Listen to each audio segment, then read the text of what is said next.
and Mr. Jerry Parks, Managing Principal in Jaro Investments Limited.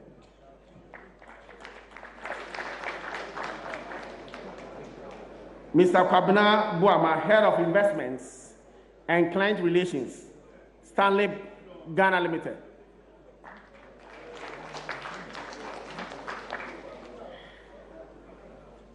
We also have Mr. Martin Hills,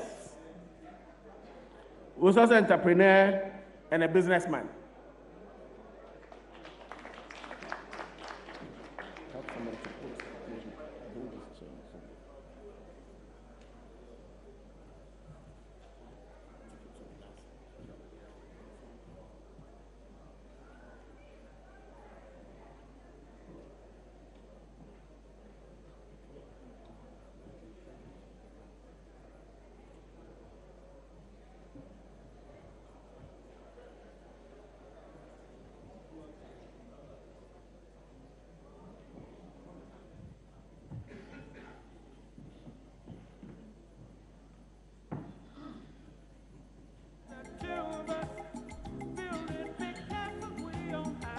I'd like to say a big thank you to my very good friend, Charles Agric, for going through crash program since last night, and he's here with us.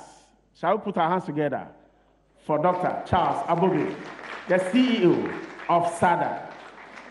Charles, you are very grateful. He was the president last night in WA.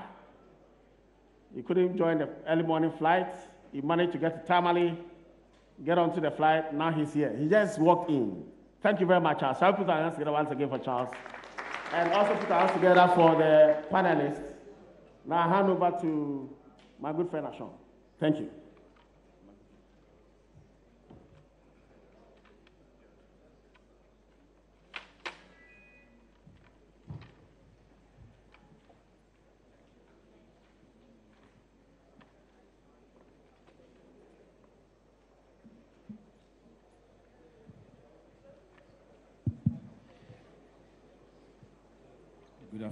Good afternoon, distinguished participants. This is the last session, and I believe that after listening to the previous speakers, this session is really going to talk about the last stage of the entire Agric process, that is the investment arm. Before we start our discussions, I'd like the panelists to introduce themselves briefly, and then I'll take it from there. Good afternoon, everyone. My name is Brian Frempong, and I'm managing partner for DataBank AgriFund. And so we run a private equity fund that invests across Africa, specifically in the agricultural value chain. We've invested in 8 countries, and we're looking at increasing our investments to 15 countries. We make investments of between $2 to $8 million. And one of the things that we liked or triggered our interest into agriculture was the food crisis that happened around 2008. If you think through how prices of things are changing, those of you who have iPhones and Galaxies and everything, right? With every new version, I went to this conference where we're discussing this. With every new version of technology, the price comes down. But when it comes to food, prices constantly goes up with rice importation, sugar importation, and affordability. So our main purpose was that, look, if we're able to support farmers through private sector investments, they can make food in large quantities, and affordability will come down and profitability will go up. So for us, we're not so worried about the profitability of farmers or people in the agribusiness value chain, because we believe that they'll make money regardless. What we want to do is the impact factor that agribusiness investment generates in the to smallholder farmers and to all the small players that comes across the value chain. So I think with what our appeal is that allow more questions from the audience as we interact. And I'll hand over to the other guys to also introduce themselves, but then we'll keep our answers short, just so you can interact with us in this session. Thank you. Good afternoon. My name is George Menu. I work with KPMG within a business unit called International Development Advisory Services, or IDAS. IDAS is a Pan-African unit that works across the continent on development issues. And one of our core businesses is managing funds for agribusinesses. We have managed recently, or are currently managing, about a dozen funds, including in Ghana. These funds normally range from about $100,000 to about $1.5 million that we give out, mostly in grants, although there are other instruments we use as well. And often we work closely with private equity or venture capital companies as well to leverage our funding. So as I said, we have done or are currently managing about a dozen, and much of what I will share today is from that perspective of working with a number of agribusinesses of all sizes, SMEs, but also some very large ones as well, and not only in Ghana, but elsewhere across the continent. Thank you. Good afternoon, everyone. I'm Jerry Parks of Injaro Investments. Injaro is a private equity fund manager that invests in agribusinesses across West Africa. And we've invested close to $10 million here in Ghana. For us, the imperative when it comes to investing in agriculture goes beyond financial return and impact. It's almost a case of survival. There are stats out there that indicate that if we don't more than double our output here in Africa in terms of agricultural productivity, we're likely to be starving by 2050. So as a man with children who I want to live and survive in Africa, it is very important for me to be involved in building the agricultural productivity of this part of the world. So this means that in our work, we bring capital as well as technical advice or business advice to help agribusinesses to perform more efficiently so that we can feed ourselves in a manner that is competitive with the rest of the world and hopefully become a breadbasket or a partial breadbasket for the rest of the world.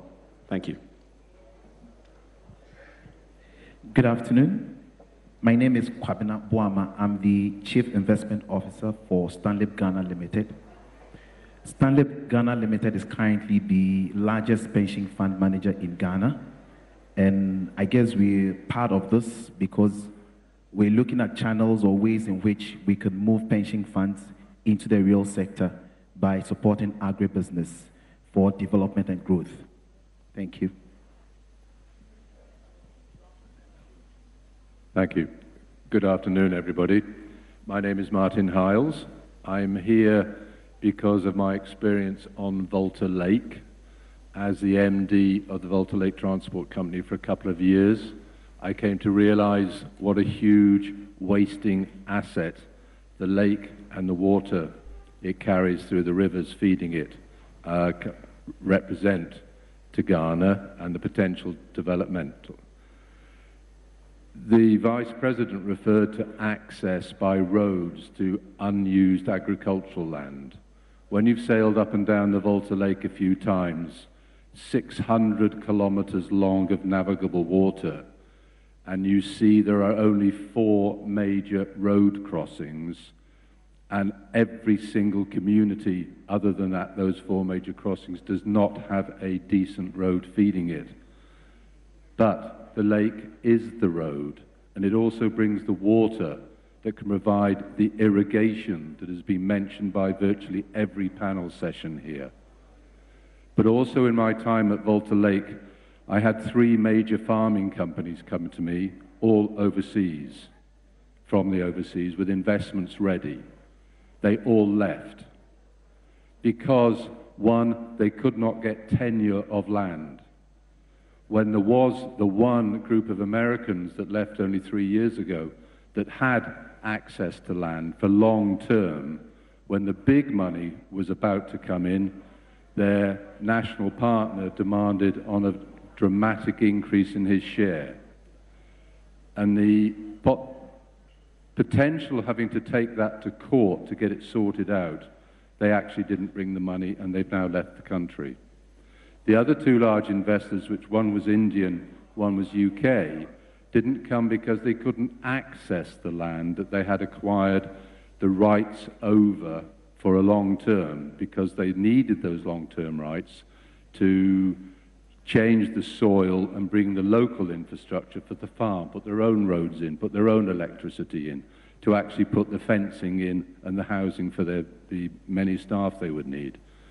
They eventually left because they could not rely on the Volta Lake transport system as it was then. I'm here today to represent investors. I do represent investors, and knowing that the government is in support, both from SADA and all the other agencies that have been talking here earlier, that the Volta Lake transport system will be revived under this administration, opening up, ladies and gentlemen, not the 540 kilometers that is the shoreline of Ghana with the Atlantic coast saltwater, but the 7,500 kilometers of agricultural land frontage onto the Volta Lake and its rivers, all of which have water access to them.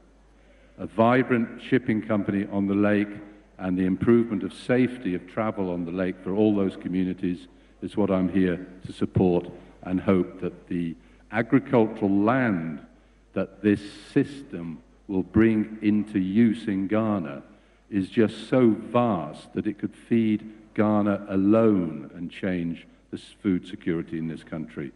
Remember, the banks of the rivers Volta and the Oti River, so the Black, the White, and the Volta rivers and the Oti River, have alongside them the best soil in West Africa, because it is the soil from 5 different countries that has been deposited as silt over millennia. That's my input into this discussion today in the vast investment opportunity on the banks of Volta Lake from now onwards. Thank you. Well, thank you. First, sincere gratitude to USAID and GIPC for making space for me to arrive from WA, and for inviting me, so much appreciated. We have worked with USAID especially USAID FinGap, for a very long time. We operate in the part of Ghana, it's about 54% of the landmass of this country, which has the largest share of arable land. Just like Martin is explaining, the main source of the water to the Volta Lake is essentially largely resident in the northern half of the country. This set of the Volta Basin and its sub-basins put together, channel, runoff water equivalent to over 40 million cubic meters of water every year. A lot of it, of course, runs off, some of it through the lake and into the sea. The area has, over the years, because of relative neglect and lack of investment, has some of the largest stretches of land totally unoccupied, brought about partly because of one direction migration. So if you take some of the most suitable lands and you add to it significant quantities of runoff water and also significant quantities of underground water that we don't know the extent yet, but seems to be quite impressive, then the place is really, plus the savanna ecology, with all of the difficulties that it comes with it, is the place eventually in the future for agriculture and large-scale commercial agriculture. So what do? We do 4 things to support this effort. We market the zone. To do so, we organize information that will be useful for investors. We've done this We've done the district agricultural investment profile for all 63 districts jointly with FinGap. But we've also undertaken additional work. We have undertaken land suitability analysis. We've organized the soil maps. We've organized the weather and the other physical conditions information that might be useful put together as a first step and first stop for investors looking to explore. That's the first thing we do. The second thing we do is that we provide on-the-ground support. So we actually do take people around to take a look at the land places and, so that they can make choices. So we run around our plains a lot. Thirdly, we try to solve the land problems. So we are developing a land bank and a land trust fund idea that might help to channel resources into more organized acquisition of land. We try to provide other solutions on the ground, including providing coordination platforms, also supported by USAID and others, that will bring players in the agribusiness sector, and they convene every month to share experiences. That's some of the things that we do. Thanks for the opportunity. Thank you very much, Dr. Abugri. Distinguished participants, I've just been notified that we should be careful not to go over the 2 p.m. closing time. And so what I'm going to do is to run through the issues and then ask my panelists to have their take on them so that we can have more time for Q&A. The government of Ghana has implemented several pro-business policies to attract investments into the Agric sector. These include tax exemptions, tax holidays, and subsidies on agricultural products. The private sector, in its bid to maximize the agricultural potential of Ghana through the agro incentives, must be provided with the right business climate to stimulate its interest in complementing efforts of government to transform Agric in Ghana to meet both local and international demands. The specific questions are: one, what are the issues of policy to be addressed to attract private investments into agriculture? In what capacity can private sectors act simultaneously to improve the profitability of farmers? And what structures should be instituted to ensure that host countries reap the full benefits of investments in agriculture? So these are the first three, and I will give my panelists the chance to react to some of these issues, and then I'll come to the last three, and then we'll open the floor for the participants. I can start. I think the primary challenge, and I think my colleague from SADA started discussing this, land reforms, land ownership is very critical. Access to water rights are very primary, because most of the time when investors are looking at opportunities, they ask these questions. How long do you have the rights to the land? How long do you have the rights to the water? So far, I think we should applaud FinGap, GIPC, and all these other institutions that are helping investors as well as active players in agriculture to sort of celebrate the successful stories and even elevate the challenging ones, because the key primary role of an investor is to realize a potential through a problem and address those problems, provide solutions with the visionary or the owners of companies, just so on a long-term basis they can develop an impact or create a return for themselves.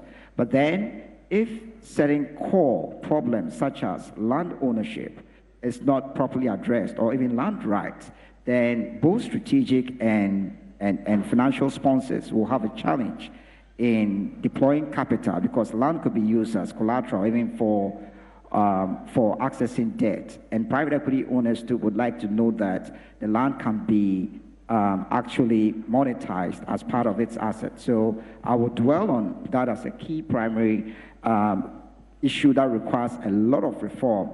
The moment we unlock the land issues, so much capital will flow into this country. We've seen that transformation happening across certain developing countries in the world.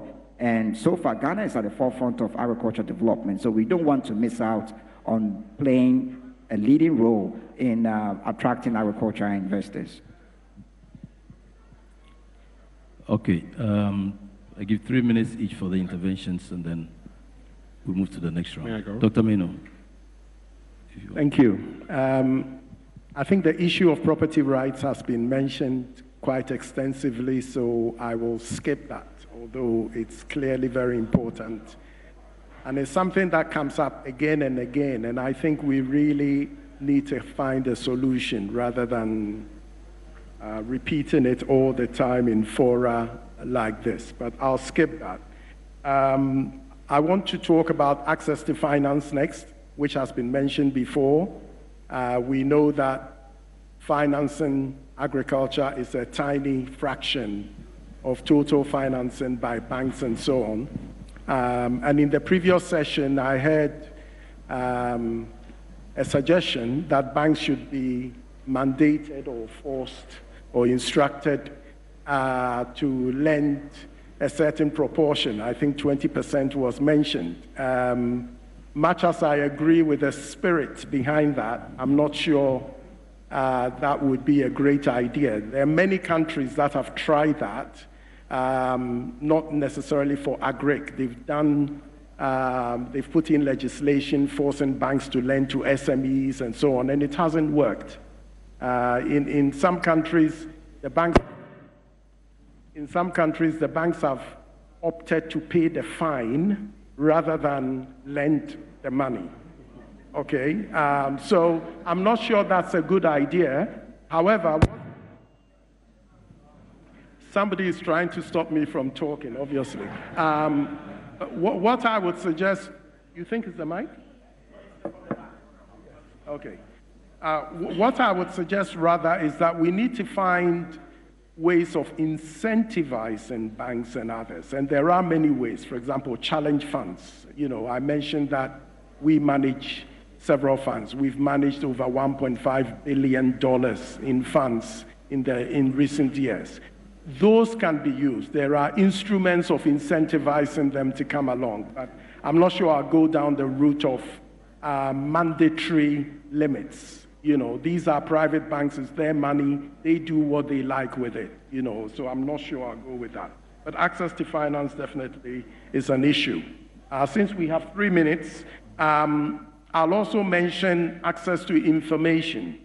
The traditional extension services model, it's proving difficult, it's not very viable.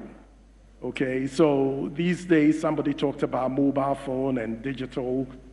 You can get information across very quickly, very efficiently, very effectively, using modern tools and gadgets. But clearly information is really important to get across to farmers. And lastly, markets. Markets are critical. And here I'm not just thinking about traditional markets where somebody takes their raw material and goes to the market and sell, but I'm thinking of off-takers, processors, and so forth, who can add value to products, package them, brand them, and get them to market. We need to go beyond where we are. Ghana's agriculture contributes about 20% to GDP. Even in Africa terms, that's still very small. Countries like Kenya have 1/3, 33% of their GDP is from agriculture, and a lot of it is value addition. And I think there's a long way to go for us to get there. Thanks. Thanks. So I shall probably take a stroll through a lot of the ideas that have been discussed earlier today. I mean, first of all, I'd like to commend USAID FinGap for the great work that they've done in stimulating investments into Ghana's maize and rice and soy value chains. I forgot what the actual numbers are, but we're talking about a significant amount, probably in excess of $50 million. I stand corrected if I'm wrong. Or 30. 130, so I was even less than half. And I think, you know, a lot of the success can be attributed to execution, or I'd say proper monitoring and evaluation. So if I think through the level of checks that were imposed on the partners to ensure that if an investment was announced, the cash had actually reached the investee before, you know, the next stage in the process was triggered, I wonder whether our governments are doing the same thing when it comes to implementation of policy. We've heard great ideas about the creation of land banks, but the creation of a land bank should not itself be the end. The end should be the creation of a land bank that is then acquired by a private sector investor, which is then used to raise financing. Are we actually following through to the end point, the actual end goal, in terms of policy implementation? I believe, and many people will say that Ghana is one of the countries with the best laid down policies. It all comes down to the implementation. So I think if we spent, you know, a bit more time focusing on the monitoring of the policies to make sure that they actually are being implemented and that the red tape involved in actually getting the benefits to the intended recipients is being removed, then we have a much better chance of getting some results. If I have to use one example, there's the tax incentive that a lot of agribusinesses have for the first 10 years. This is great. So the founder of the company gets the 10-year incentive.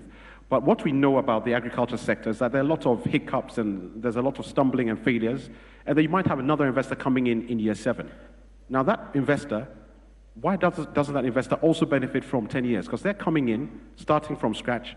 But if they come in, they only benefit from 3 years, and that in itself becomes a disincentive for them to help a company that has made mistakes and is more likely to learn from those mistakes and succeed.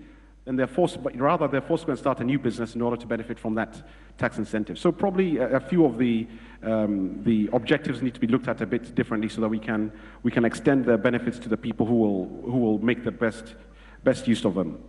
Now, capital, access to finance.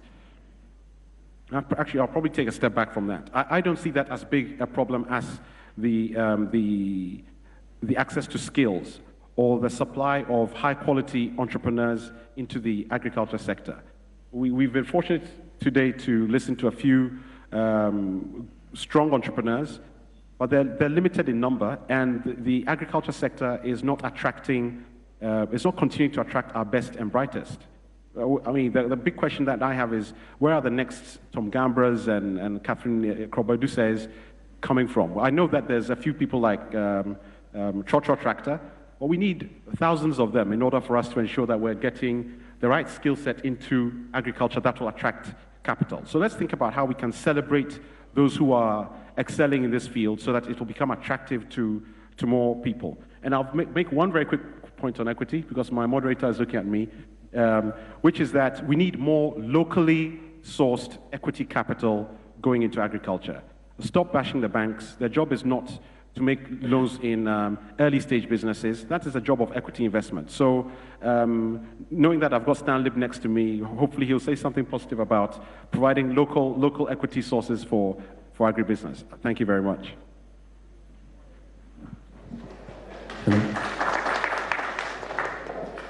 I guess probably I'll kickstart from where he ended off.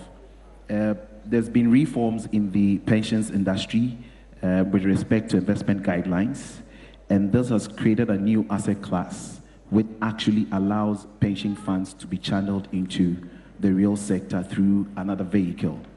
So I guess on our side, the biggest question or the big issue is what vehicles are available for pension funds to channel these funds through to help the agribusiness.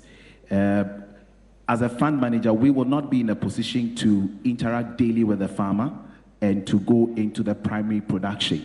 But if there are available vehicles, the policies that drive available vehicles for us to channel these funds, then we can be facing entities like the private equity firms, and we will engage with them, provide them with the resources, even to the extent of the banks providing them with long-term financing, which they can forward to or direct it into farming to grow the agribusiness.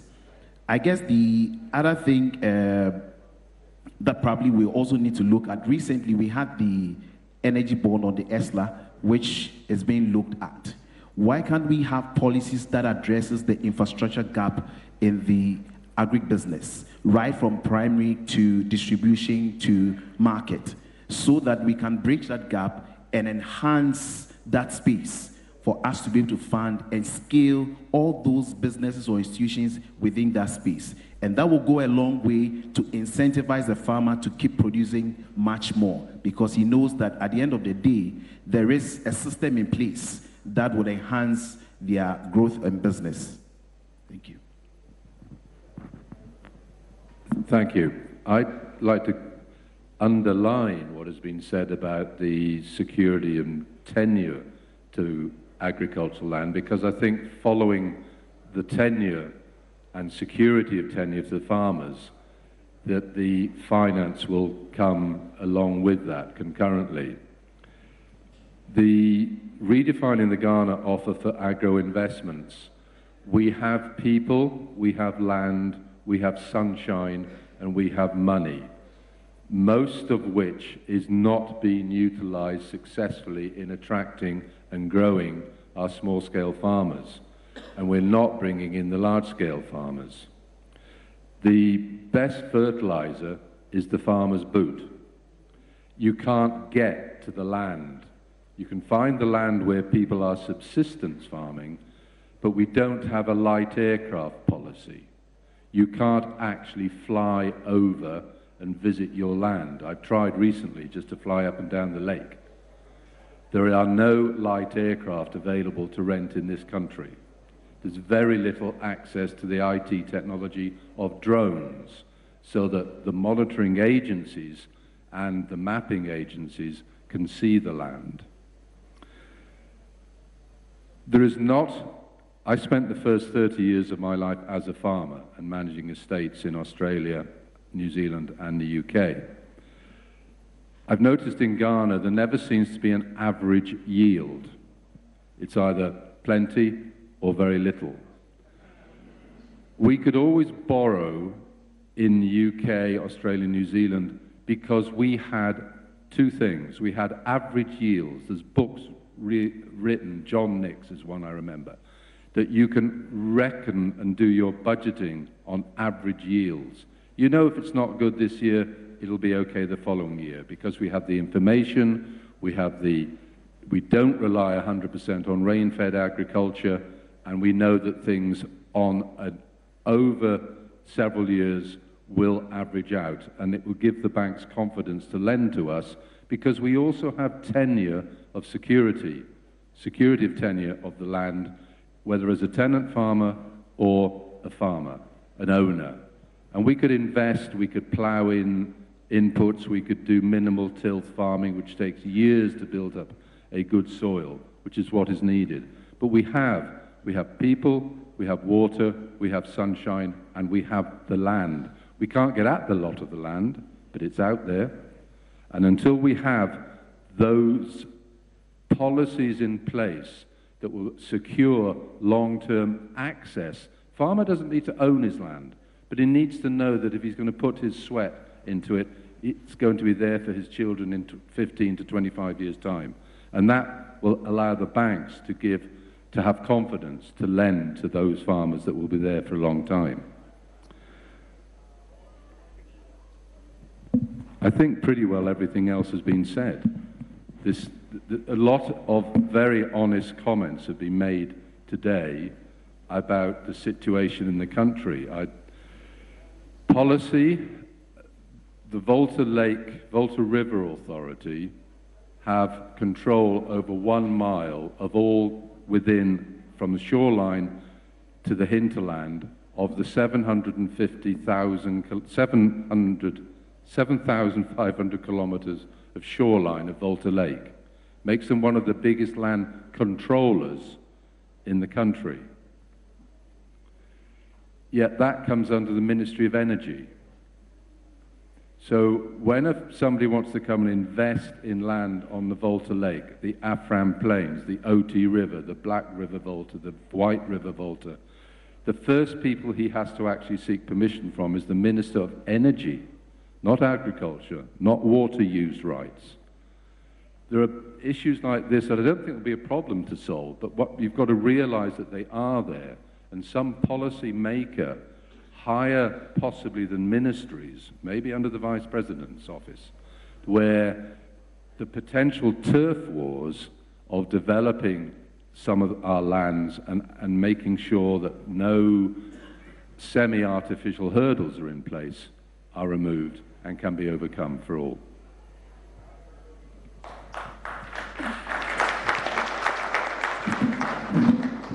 Let me just follow up on a couple of things Martin has said, and then add a couple myself. There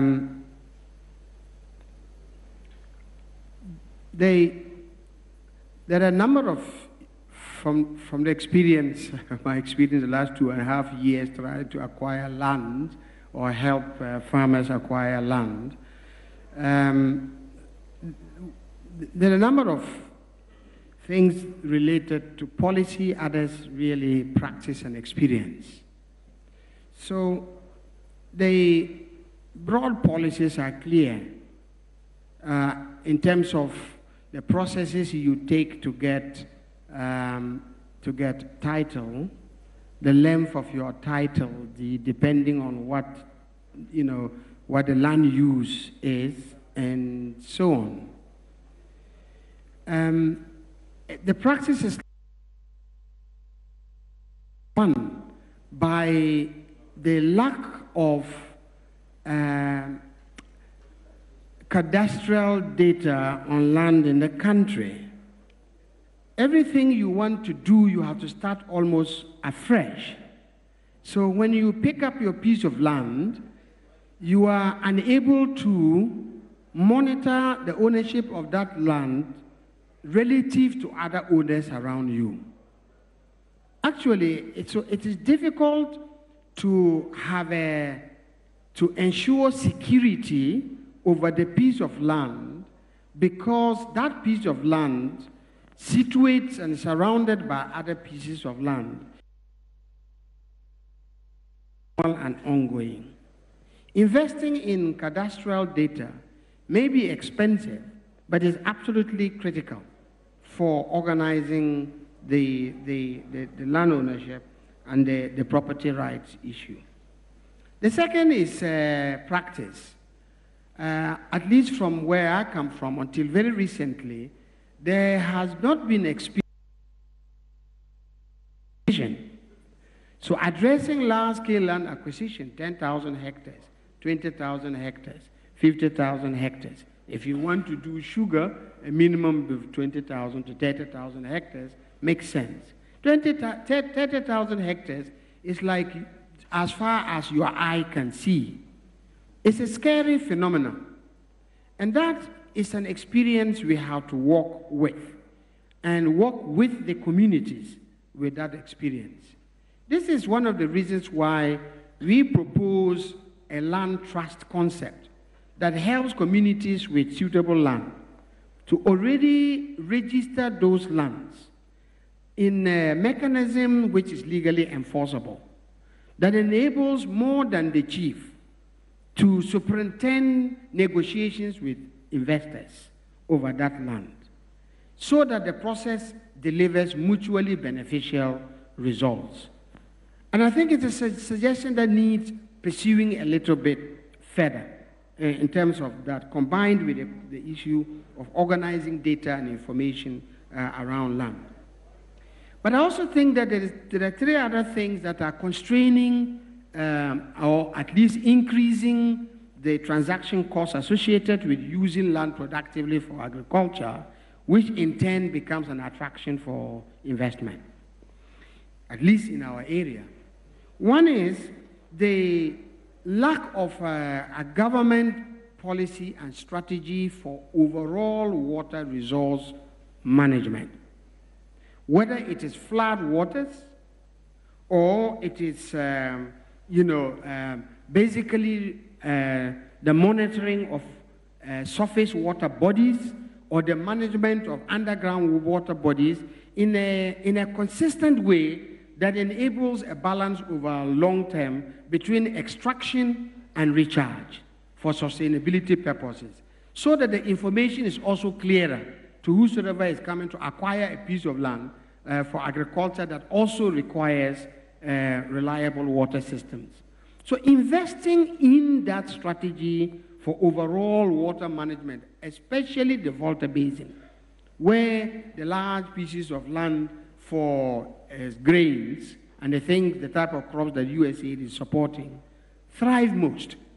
And I also want to endorse the point that Martin is making in relation to the Volta River. And you have tensions in the use. So you cannot extract water for agriculture because it is perceived that it will affect the amount of energy. And yet there are compensatory mechanisms for energy. There are renewable energy sources that can compensate the loss of hydropower as a result of extracting some water upstream. Organizing and agreeing that policy framework that communicates clearly about that balance is absolutely critical, for long-term commercial. Then the last thing is energy policy. Maybe this was said yesterday. We co-invest in a small way in a small, relatively small project in the north with a foreign investor. The experience is this: energy for agriculture is so high, whether it is diesel or it is grid power, that to pump with the tariffs that are offered, which are largely commercial industrial tariffs, to irrigate 5,000-10,000 hectares, makes the enterprise very unproductive in the end. So I remember in June last year, we had a similar forum like this, in which the question of whether or not we should not think about a special tariff for energy for agriculture and agribusiness, which is the processing side. Because after all, it pays back in the form of long-term tariffs, taxes, even if it is payroll taxes and other economic growth impacts on taxes. So that's something that also I think needs to be addressed, and maybe it has been discussed before. Finally, information and data. It is difficult. You made a point, Martin, that you talk about average yields. We actually do not have a strong handle on agricultural production, productivity countrywide in a consistent way. So the national data on agriculture and agribusiness is pretty weak. Not cheap, but needs to be organized.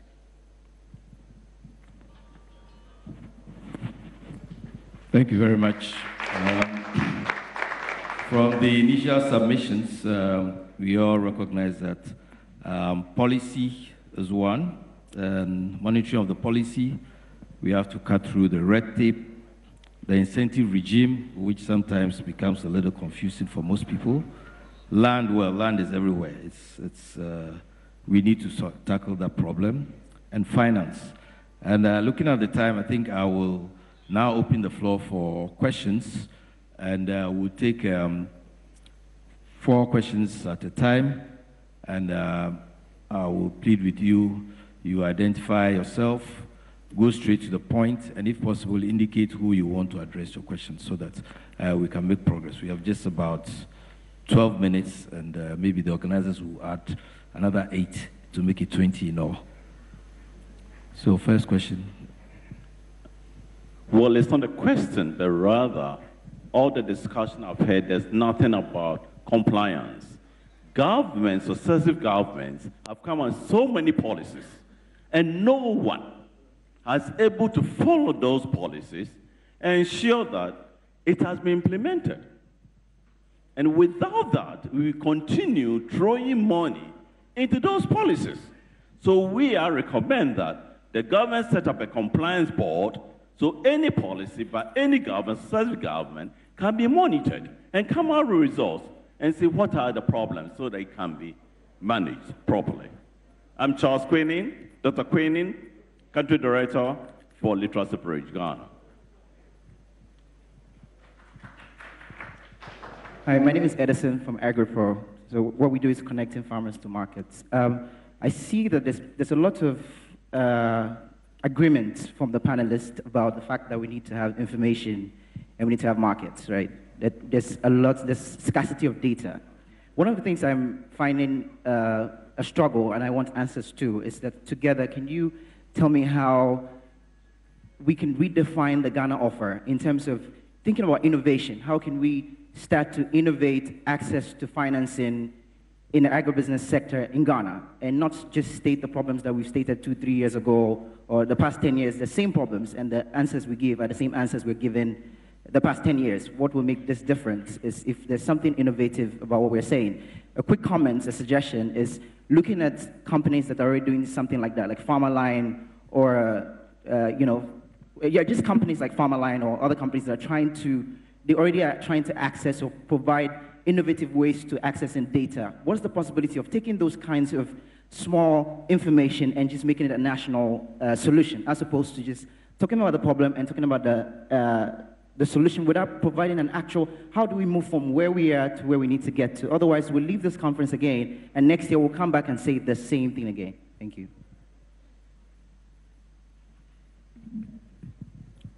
Yes, next person.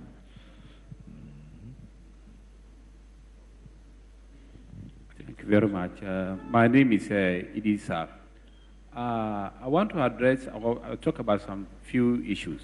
One has to do with the paradigm shift that I very much desire to see happen in Ghana. In Europe, there is no farmer who lives in the city.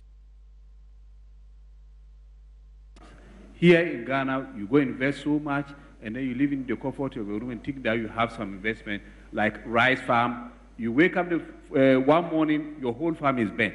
We should look at how we will encourage our farmers to have farmhouses, live on them. And that's here. I would like to talk about side with Dr. Bugri, where we will have some vast tract of lands and have quite a number of people living on the same tract. Maybe about 10,000 acres of land, and then you have somebody with 50 acres, 200, 300. It makes it possible for all the machinery you need to use, like combined harvesters. You have a vast tract of, say, 10,000 acres. The combine harvester goes in there. It doesn't come out to go to some 10 acres here, 20 acres. All the farms are there. It harvests and it goes away. Number two, let's look at Fulani threat. We're talking about farming, and there are some people who are there, destroying people's farms. What are we doing about that? Number three is data. I don't have any facts about it, but everybody here would agree with me that we talk about, say, Ghana imports about 500,000 metric tons of rice. We know for a fact that probably with this paperless system, it's going to check that. We know for a fact that there is under-invoicing in our ports. So whatever is under-invoiced, if I import 30,000 metric tons of rice, I'll go and connive with the customs official, and then we put in 10,000 acres, 10,000 metric tons. That 10,000 metric tons is what the government inputs into its data. But in actual fact, we are consuming 30,000 tons in Ghana. So there is wrong data collection, because you go Cote d'Ivoire during Professor Mill's time, they were smuggling rice into all these things are not accounted for. So when we say, based upon this so fact that data that we are producing in Ghana, say, 30% of our rice consumption. It's wrong. Go to the rice distribution point, and sometimes not even a grain of made in Ghana rice is there. So how do we reconcile all this? We need to have good data. Thank you very much. Okay, thank you. I think we take some from the other side. We've had some questions from the middle, on my right. We'll take from my extreme left, and then we'll let the panelists react to the comments, suggestions, and questions. Okay. So good afternoon. My name is Momin Musa from Grameen, Ghana. I want to ask Dr. Charles, what specific interventions are being done by SADA to address issues of post-harvest loss management? Because we all know it is very high in the northern sector. Related to that is nutrition. If we are able to manage post-harvest loss, we can also improve upon nutrition. Are there specific investments that can be done to ensure that nutrition is improved?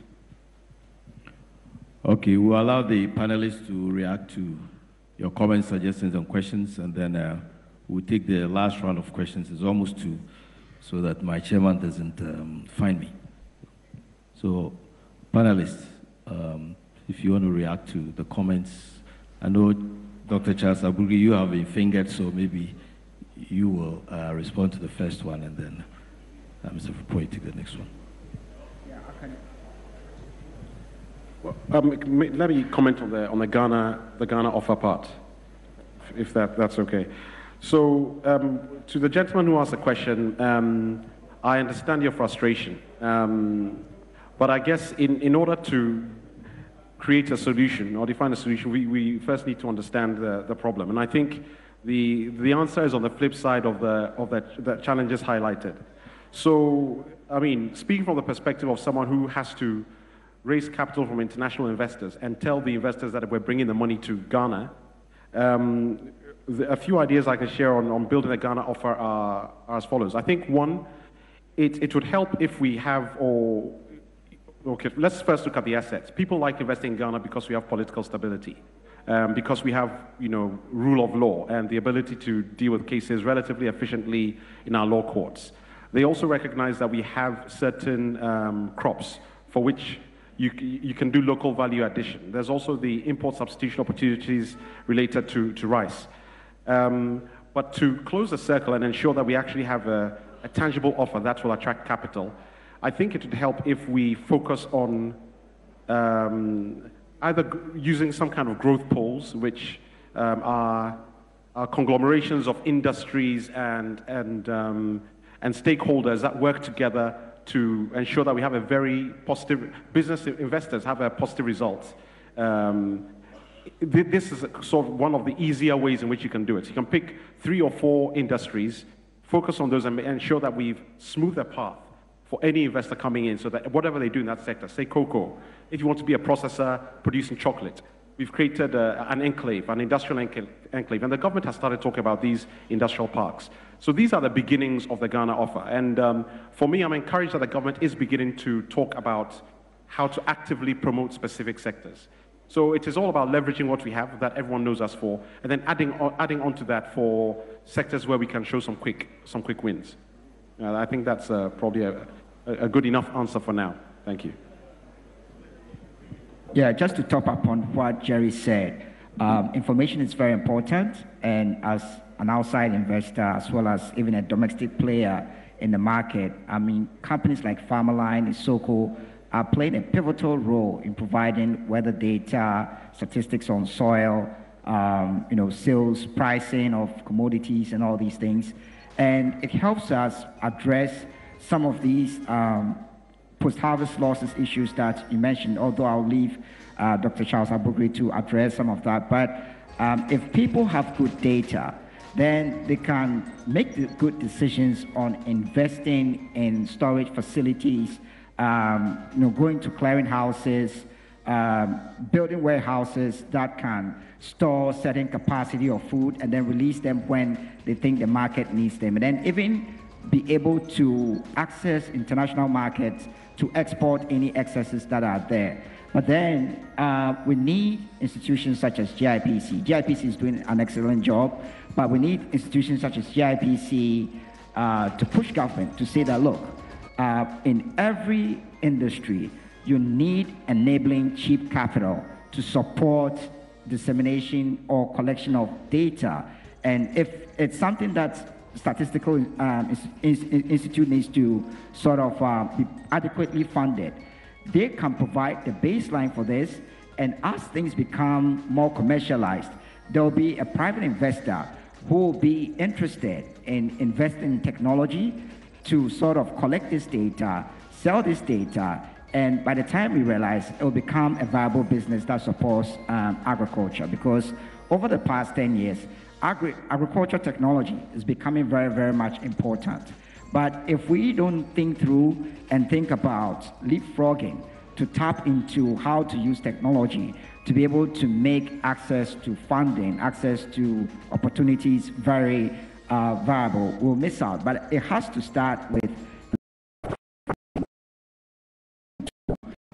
these sources of technology that can enhance the average farmer to be able to access the right data, sell their produce, as well as also attract investors to come and invest in their businesses.